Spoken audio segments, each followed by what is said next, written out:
My name is Jake. On July 30th, I was running an ultramarathon across the North Dakota Badlands when I developed life-threatening rhabdomyolysis, heat exhaustion, and a heart attack.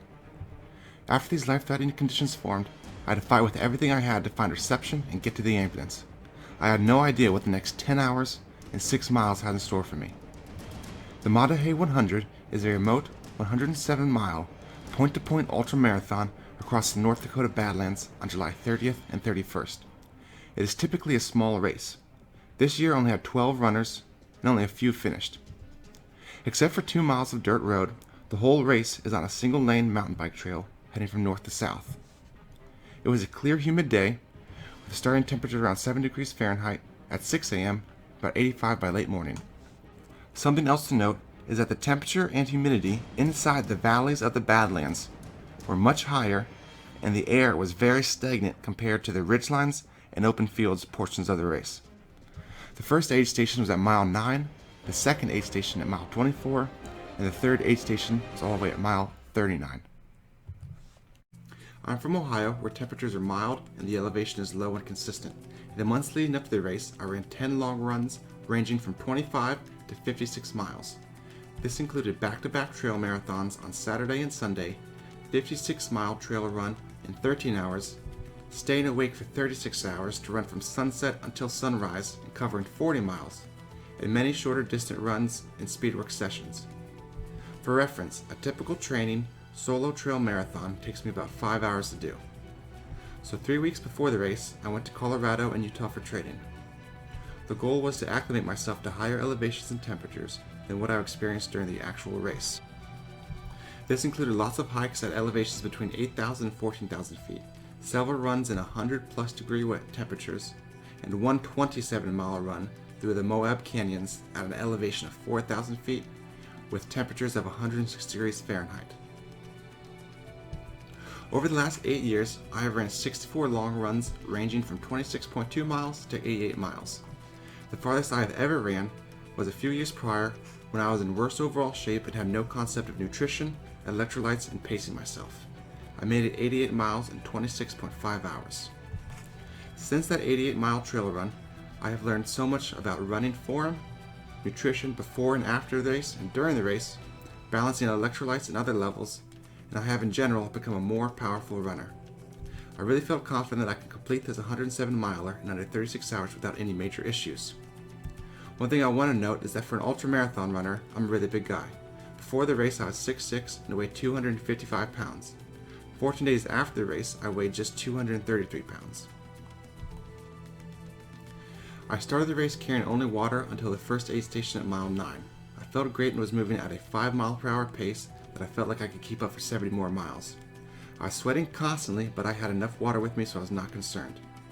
At the first aid station at mile 9, I ate a banana, 10 Oreos, and a 20-gram protein bar.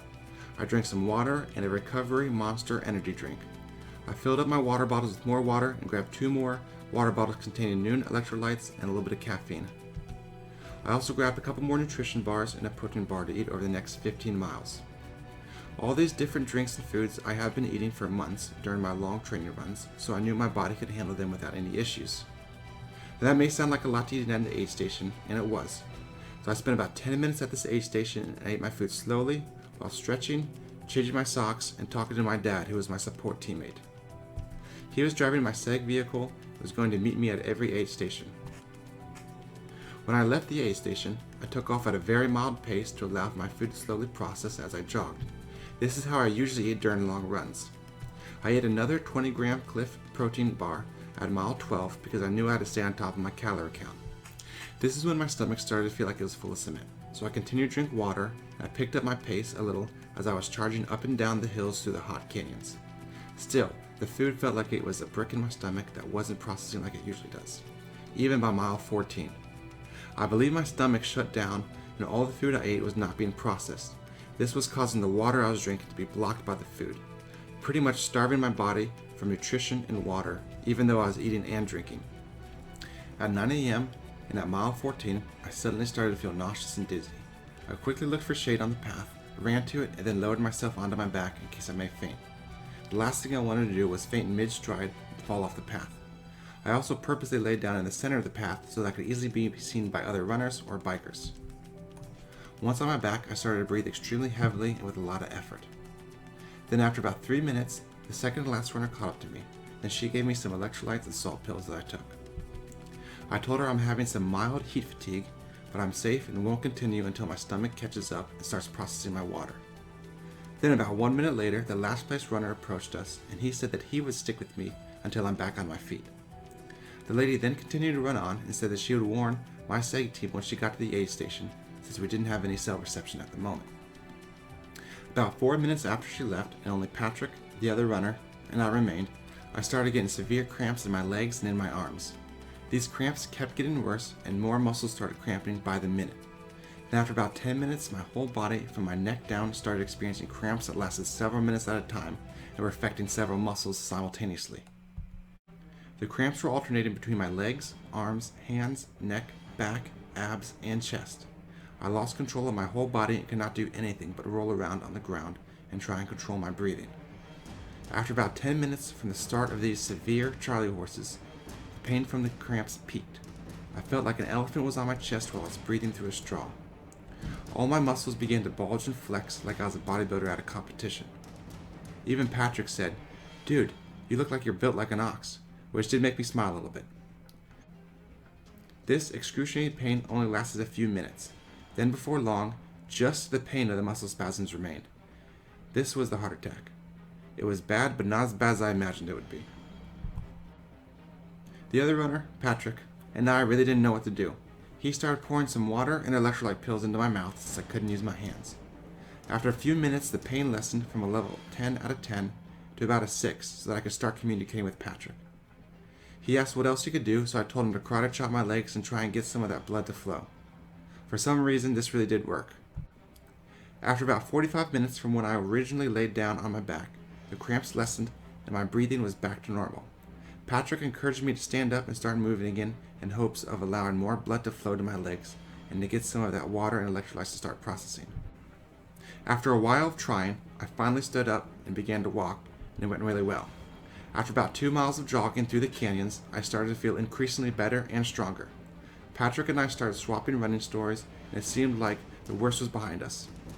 I came to an opening in the valley and noticed I had some cell reception, so I texted my dad that I went down for a while, but I'm back on my feet again and I'm heading to the aid station. He understood and was on standby. About a mile after I texted my dad, things quickly started to get worse. I started slurring my words while I was talking to Patrick, and one limb at a time started to lock up completely. At one moment it was leg, then it was arm, then it was both arms, and then both legs. I would then drop immediately to the ground for another session of severe, full body cramps. Patrick would again pour a few mouthfuls of water into my mouth, and after about 20 minutes, I'd be back on my feet and moving again. This happened multiple times, and each time I could feel my muscles tearing a little bit more than the last episode. We were both running low on water, and it was about noon at this point. There's almost no cloud cover, and the temperature's around 90 degrees Fahrenheit. We realized we passed a fork in the trail to a campsite, so we turned around and made a beeline for the campsite. The sign was old and appeared to say Benson Campground, 0.3 miles.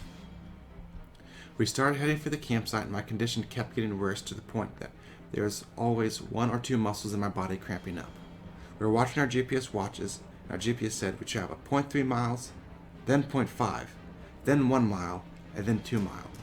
We realized the sign didn't say 0.3 miles. It was chipped so that the 3-mile marker looked like it had a decimal in front of it. And after about 30 minutes of trying, we finally got the cell phone signal to call my dad. Once he picked up, I yelled into my phone, "Meet us at Benson Campground." He quickly repeated, "Benson Campground, I got it." I said, "You gotta hurry." "I'm on my way," he replied. At mile 19.2 and at 2 p.m., I finally collapsed on the trail for the 4th or 6th time that day, and almost all my muscles locked up. I could feel them tearing like dry chicken tenders. This time the Charlie horses did not go away after several minutes. My whole body locked stiff, and I could not move no matter what I did. I was in excruciating pain, and my muscles could not support even a pound of weight. At this point, me and Patrick only had a few drops of water left in our water bottles, and it had reached 95 degrees outside. After a few minutes of being on the ground, I told him to run to the campsite and get help, find my dad, or at least find us some water. There was no reason for both of us to stay there because we couldn't do anything to better our situation. He took off for the campsite and I painfully covered my face with my hat to try and keep my face from burning. I could feel my arms and legs start to bake under the hot sun. With my one arm that wasn't currently locked up, I pulled out my cell phone. There was no reception. I took a photo of my watch to show the time and the distance, in case I was found unconscious. Then I took a selfie just to see how damn handsome I looked in the grimmest moment of my life. I slid the phone under the arch of my back to keep it from overheating in the sunlight. I laid there alone for an hour and a half until 3:30, locked stiff. Definitely one of the hardest moments of my life. I could see a sheet of dark clouds out in the distance, but there was no wind to blow them in front of the sun. To make it worse, ants started crawling all over me and a few horseflies began to bite my legs and arms. I tried to get up again, but it felt like I had 50 torn muscles in my body. I could tell that I was on the verge of passing out, so I made a last-ditch effort to yell for help several times. After a few minutes of yelling, I could clearly hear my dad's voice reply, "Jake?" My mood did not change at all. I really expected it to be all in my mind at this point. I yelled out again, "Do you have any water?" And he replied, "Yeah, just hold on." I thought to myself, I'll give it a while, then I'll yell for help again. After a few minutes, a shadow covered my face. I opened my eyes to see my dad standing over me in shock. He set the water and electrolyte jug down beside my face and told me I need to start drinking. I said, "I can't move. You'll have to pour the water in my mouth and I need to take little sips." That didn't make him feel any more at ease. After a few gulps, Dad walked up the trail to find some signal so he can call 911. Eventually, Patrick returned from the campsite. We filled up his water bottles with the water electrolyte jug my dad brought. We profusely thanked him for his help. We took a photo of the two of us for memory's sake, and then he returned to finish his race. At about 4:30 p.m., the EMTs showed up and started an IV while I was still laying on the trail. This IV definitely saved my kidneys and very possibly my life. They could quickly tell that I had rhabdomyolysis, often referred to as rhabdo. This is when the muscle tissue breaks down, causing a release of toxins and a protein called CK into the blood. CK can quickly clog the kidneys and cause them to fail. I had severe rhabdo, and it started 8.5 hours ago and is getting worse by the minute. Unfortunately, there is still almost a mile of mountain bike trail that they needed to carry me until I can get to the ambulance. During this climb out, the EMTs periodically poured Powerade and water into my mouth for me to sip on, but I could still feel the water just sitting in my stomach, not being processed or absorbed by my body. It took the team of EMTs carrying me on a cloth stretcher 2.5 hours to make it the last mile of trail. It was extremely hard work for them to move me that distance, and even in my condition, I didn't envy them. Around 7 p.m., they delivered me to the ambulance to take me to the hospital. This was 10 hours and 5.2 miles after my rhabdomyolysis initially started. I was stable in the ambulance and my pain was down to a level 2 out of 10 unless I moved a muscle. Then it shot up to about an 8. At the hospital, they started taking blood draws every few hours and monitoring my vitals. CK levels are the amount of broken down muscle proteins in your blood. These proteins can clog your kidney if they are not diluted with IV fluid. My CK levels started off at 8,000 but quickly rose above 10,000, which was expected for my condition. The hospital could not measure CK levels of over 10,000, so we had no idea how high my levels actually got. My CK finally dropped to 7,000 almost 5 days after the race. On the 6th day, I was released from the hospital with a CK of 2,000. At that point, the doctor said rest and water was all I needed from here on out. Normal CK levels should be under 500. At the hospital, my troponin levels were extremely high as well, 1.89 when they should be between 0 and 0.4. These are the amount of heart muscle proteins in your blood. I should note that my EKG readings that were taken from the ambulance ride continually until I left the hospital were always normal. So even though my heart was extremely stressed during the first cramping session of the race, it quickly returned to normal operation. My white blood cell count was also extremely high. I'm not a doctor, so I didn't understand too much at the time. Besides, my body was dangerously screwed up because of all the proteins from my muscles, including my heart, that were broken down and in my bloodstream and were on their way to clog my kidneys. During my stay at the hospital, I was on 6 bags of IV fluid a day, and I believe I was taking potassium and magnesium supplements twice a day. The good news was that after all my tests over my 6-day stay, everything was looking good and healthy. My organs and muscles seemed to have no lasting damage. I was discharged from the hospital and was told to drink as much water as I possibly could and to avoid exercise, caffeine, and alcohol until I had my blood work done again a week later. 15 days after the race, my blood work tests came back and everything was back to normal. My doctor said I was allowed to slowly resume exercise again. For some dumb reason, I thought I would return to close to what I was able to do physically before my incident, since I had only been decommissioned for 2 weeks. I was very wrong. Even though I started off very slow and easy, I could only lift about 60% of what I used to, and a 2-mile jog was a struggle. This lasted for about a week until I started to increase my effort levels from 40% to 70%. This is where I am currently, 24 days after my rhabdomyolysis episode. My plan is return to training at 70% effort for at least a few weeks. I'm doing a lot of jogging and lifting weights at the gym. While at the gym, I try to do as many different workouts as I can at 70% effort to try and activate as many possible muscles as I can. I do not want to shock any weak muscles with multiple sets at 100% effort by accident in the months to come. I am also trying to lose my soft belly fat that I'm carrying around. I was 255 pounds on July 30th, and on August 24th I'm down to 238 pounds. The weight I lost is due to all the muscle mass I've lost from the rhabdo and a lot of water weight. My goal is to lose the fat and build back more muscle until I weigh 230 pounds.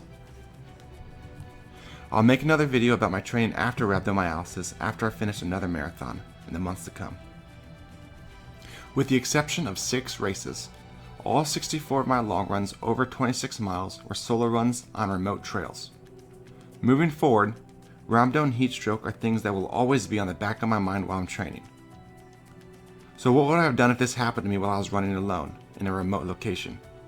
While I was laying on the ground before the rhabdo and heart attack started, I had a clear plan to lay in the shade for as long as it took until I felt good enough to walk again, which I have done on runs before. In hindsight, I may have laid there for 5 or 6 hours if there were no other races to find me. That would have also been bad, but I would have not put my body through the stress of hiking 5.2 miles and being exposed to direct sunlight for 10 hours after the terrible rhabdo and heart attack session. I don't know which outcome would have been better, but either way I survived and I am grateful. This is another reason why I have always and will continue to tell a friend or family member when, where, and for how long I'll be running when I'm training in remote locations. Either way, I'm extremely thankful for the 2 runners that stopped to help me and stayed with me until help arrived. The EMTs who did not stop working until I was safely in the ambulance, and my dad who was my teammate and my mission control throughout the whole experience. This is why I love the ultramarathon running community and I have such a hard time leaving it. The people involved are so strong and yet so kind. Every race I've ever participated in has been such a beautiful experience because the racers don't treat each other as competition, but as one big family trying to survive a legendary adventure together, constantly offering help and encouragement to their fellow runners and always ready to share an epic running story on the trail to pass the time. My dad had the job of meeting me at every aid station with water, food, and any supplies that I may need for the race. He was also my point of contact for the outside world and kept a detailed list of everything I was eating and drinking during my race to monitor my nutrition. In ultramarathons, these are called SEG members. SEG stands for support and gear. He has some very good insight and I thought it would be important to add it to this video. SEG members have to stay alert. If you are tasked with the job of being a SEG member, stay alert and keep your attention on your racer. Your racer's life may depend on it. You're not just there to be on the sidelines, you're part of the team. You need to be completely devoted to your racer and their needs. When I called my dad during the race, all I could say was meet us at Benson Campground. He had to anticipate that I may not make it all the way there, and I would probably need water and electrolytes when I did arrive. He also told 911 operators that I needed an IV ASAP. This gave the EMTs a heads up before they hiked the mile trail up to me. Don't assume the race director and medical staff are ready for anything.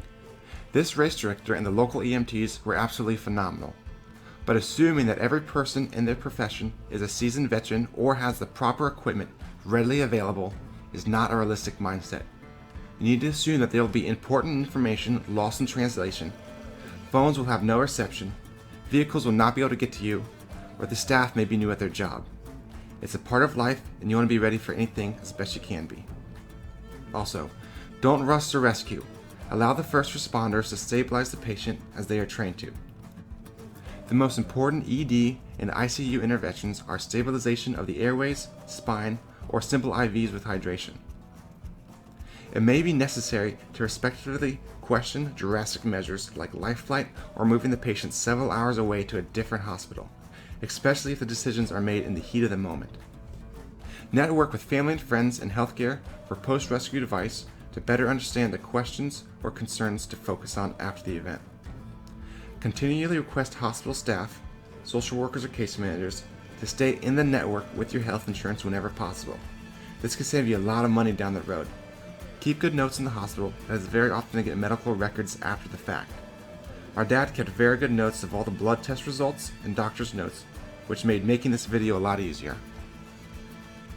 Lastly, don't wait to schedule your primary care follow-up appointment until the last minute, because this will be required for a good discharge from the hospital after you have recovered.